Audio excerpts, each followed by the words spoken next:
Hello friends, welcome back to Anvesha channel. आज हम लोग पढ़ेंगे क्लास 7 का चैप्टर नंबर 1 ध्वनि। और इस कविता के लेखक है सूर्यकांत त्रिपाठी निराला। इस कविता के कवि सूर्यकांत त्रिपाठी निराला एक छायावादी कवि है। छायावादी कवि ऐसी कविताएं लिखते हैं जिसमें सामने हम जो पढ़ रहे हैं, ठीक है, उसके अलावे भी कोई अलग अर्थ छिपा हुआ होता है। जैसे हम जो कविता पढ़ रहे हैं उसमें मतलब उसके पीछे कोई मूल अर्थ, ठीक है, उसके पीछे कोई अलग अर्थ छिपा होता है, ठीक है। इस कविता में भी कोई अलग अर्थ छिपा हुआ है।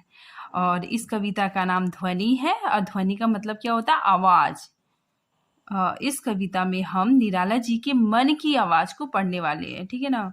मतलब कवि ने अपने मन की बात को यहाँ पे कहा है, ठीक है। उनके मन की गहराइयों में क्या चल रहा है, वे अपनी मन की आवाज के द्वारा क्या कहना चाहते हैं, वो हम लोग यहाँ पे पढ़ेंगे, ठीक है। चलिए अब हम लोग कविता स्टार्ट करते हैं। अभी ना होगा मेरा अंत, अभी अभी ही तो आया है मेरे वन में मृदुल बसंत।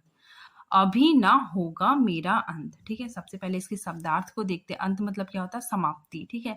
वन, वन का मतलब क्या होता है? उपवन या बागीचा, ठीक है। लेकिन इसका जो मूल अर्थ है, छिपा हुआ जो अर्थ है, वो जीवन है, ठीक है ना। वन का मतलब क्या है? जीवन, ठीक है। वसंत, वसंत का अर्थ होता है वसंत ऋतु, लेकिन इसका जो मूल अर्थ है, जो छिपा हुआ अर्थ है, वो है यौवन, ठीक। फिर उसके बाद है कलियां। कलियां का मतलब क्या होता है? फूल या कली, ठीक है। और इसका जो मूल अर्थ है वो युवा पीढ़ी है, ठीक है।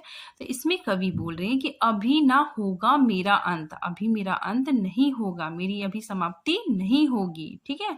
अभी अभी, अभी अभी ही तो आया है मेरे वन में मृदुल बसंत, ठीक है ना। मतलब वन का मतलब क्या है यहाँ पे? जीवन से, ठीक है ना। मतलब कवि बोल रहे हैं कि मेरे जीवन में अभी अभी बसंत आया है। बसंत का मतलब यौवन, ठीक है। मतलब अभी अभी तो मेरा यौवन आया है, ठीक है ना। मैंने युवा अवस्था में अभी अभी प्रवेश किया है, ठीक है। अभी ना होगा मेरा अंत, अभी मेरा अंत नहीं होगा, अभी अभी तो मैंने युवा अवस्था में प्रवेश किया है, मेरे जीवन में अभी बसंत आया है, अभी अभी ही बसंत आया है, अभी अभी ही यौवन आया है, ठीक है। चलिए अब हम लोग इसके भावार्थ को देखते हैं। कवि सूर्यकांत त्रिपाठी निराला जी ध्वनि कविता की इन पंक्तियों में कह रहे हैं कि मेरे जीवन का अंत अभी नहीं होगा, ठीक है। उनके जीवन में बसंत रूपी यौवन अभी ही तो आया है।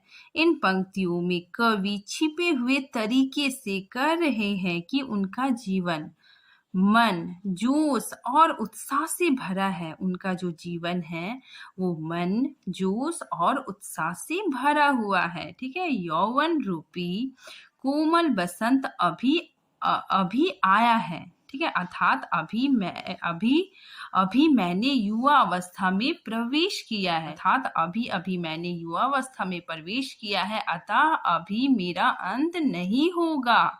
अर्थात जीवन को सुंदर ढंग से जीने का मेरा उत्साह अभी समाप्त नहीं होगा। ये पात, डालियां, कलियां, कोमल गात, गात मतलब क्या हो गया? शरीर, ठीक है। यहाँ पे कवि बसंत ऋतु का वर्णन कर रहे हैं कि जब बसंत ऋतु आता है तो पेड़ पौधे में डालियां, कलियां, सब कुछ कोमल, मतलब सब नए नए पत्ते खिल जाते हैं, सब कुछ क्या होता है? एकदम कोमल। उनका शरीर कैसा होता है? कोमल होता है, ठीक है।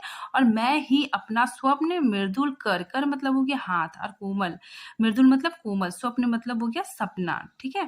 तो सपने रूपी कोमल हाथ से फेरूंगा, ठीक है। मतलब हाथ फेरूंगा प्यार से, ठीक है। निद्रित कलियों पर, निद्रित कलियों मतलब क्या होगी? सोई हुई जो कलियां हैं उस पे मैं क्या करूंगा? हाथ फेरूंगा, ठीक है। जगा प्रत्युष मनोहर मतलब एक नया सवेरा आएगा, ठीक है। जैसे क्या होता है जब कली सोया हुआ रहता है, मतलब तो सूरज की रोशनी पड़ती है तो वो फूल क्या हो जाते हैं? खिल जाते हैं, ठीक है। और क्या होता है कि नया सवेरा आने से उनमें एक नया जोश भर जाता है, ठीक है। तो उसी तरह कवि यहाँ पे बता रहे कि मैं भी, निद्रित कलियों मतलब क्या हो गया? युवा पीढ़ी जो क्या है? सोए हुए हैं, ठीक है। तो उनके जीवन में भी एक नई रोशनी के साथ में आऊंगा, नए रोशनी के साथ में आऊंगा और एक नया सवेरा लाऊंगा और उन्हें आगे बढ़ने के लिए प्रेरित करूंगा, ठीक है। यहाँ पे देखिए बसंत ऋतु आ चुकी है, ठीक है। पेड़ पौधों में हरे हरे पत्ते हैं, नए नए फूल और कलियां के चारों ओर भरमार है, ठीक है, नए नए पत्ते, फूल, चारों ओर उसकी भरमार है, ठीक है, चारों तरफ ये हरे हरे पत्ते, डालियां, कलियां, सबका क्या है, कोमल शरीर है, ठीक है ना। अर्थात चारों तरफ जो युवा पीढ़ी है वो कोमल विचारों से, कोमल, ठीक है, उनका मनोबल भी क्या है, कोमल है। अर्थात मैं ही अपने सपने रूपी कोमल हाथों को फेरूंगा, अर्थात निद्रित कलियों पर, ठीक है ना, निद्रित कलियों पर अर्थात सोई हुई कलियों पर मैं अपना कोमल हाथ फेरूंगा, मैं उनके जीवन में एक नया सवेरा लाऊंगा, ठीक है। यहाँ पर कवि कह रहे हैं कि उन कोमल विचारों वाले युवा पीढ़ी को मैं अपने सपनों से उसमें जोश जगाऊंगा और उनके जीवन में एक नया सवेरा लाऊंगा। देखिए, पुष्प पुष्प से तंद्रालस लालसा खींच लूंगा मैं, ठीक है ना। पुष्प पुष्प मतलब प्रत्येक पुष्प से, ठीक है ना, प्रत्येक फूल से मैं तंद्रालस मतलब क्या होता है कि अलसाए हुए, जो नींद में सोए हुए, ठीक है ना, मतलब नींद के कारण उत्पन्न आलस्य की लालसा मतलब इच्छा, ठीक है ना, मतलब उसके उनके मतलब आलस्य को, ठीक है, नींद से अलसाए आलस्य को मैं क्या करूंगा, खींच लूंगा मतलब समाप्त कर दूंगा, ठीक।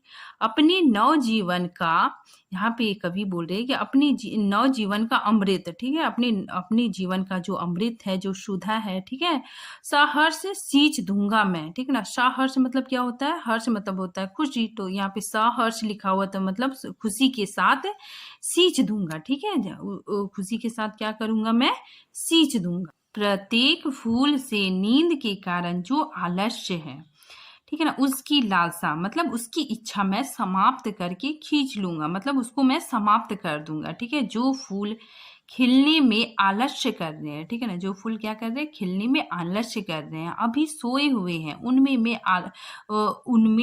मैं आलस्य खींच लूंगा, ठीक है, मतलब वे आलस्य को मैं दूर कर दूंगा।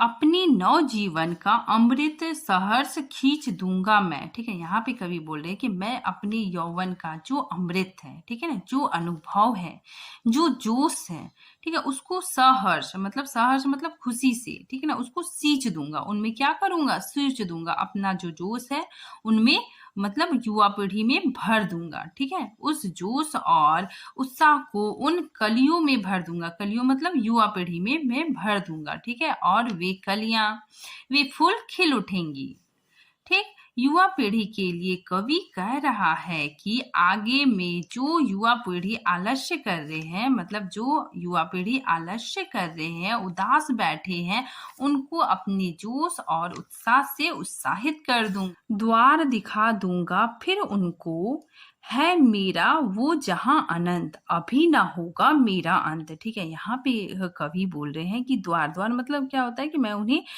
रास्ता दिखा दूंगा, ठीक है, दरवाजा दिखा दूंगा, ठीक है, जहाँ जहाँ युवा पीढ़ी अनेक युवा पीढ़ी को मैं क्या करूंगा, रास्ता दिखा दूंगा, उनके जीवन में एक नया जोश भर दूंगा, ठीक है। अभी ना होगा मेरा अंत, मेरा अंत अभी नहीं होगा, ठीक है। आगे देखिए, उन युवकों को जो आलस्य में है, ठीक है, जो उत्साह रहित है, ठीक है, जिसमें उत्साह नहीं है, ठीक है ना, उत्साह रहित होकर बैठे हैं, उनमें आशा का नया द्वार यानी नया दरवाजा दिखा दूंगा, ठीक है मेरे वो जहां अनंत, वो अनेकों युवा पीढ़ी वो मेरे अपने हैं, ठीक है ना, वो युवा पीढ़ी क्या है, मेरे अपने हैं, मैं उदास बैठे रहने नहीं दूंगा, मैं उन्हें क्या करूंगा, युवा पीढ़ी को उदास बैठे रहने नहीं दूंगा, जीवन पथ में आगे बढ़ाऊंगा, उन्हें प्रेरित करूंगा, ठीक है, क्योंकि मेरा अंत अभी नहीं हुआ है, ठीक है, मेरे अंदर अभी उत्साह उमंग भरा हुआ है,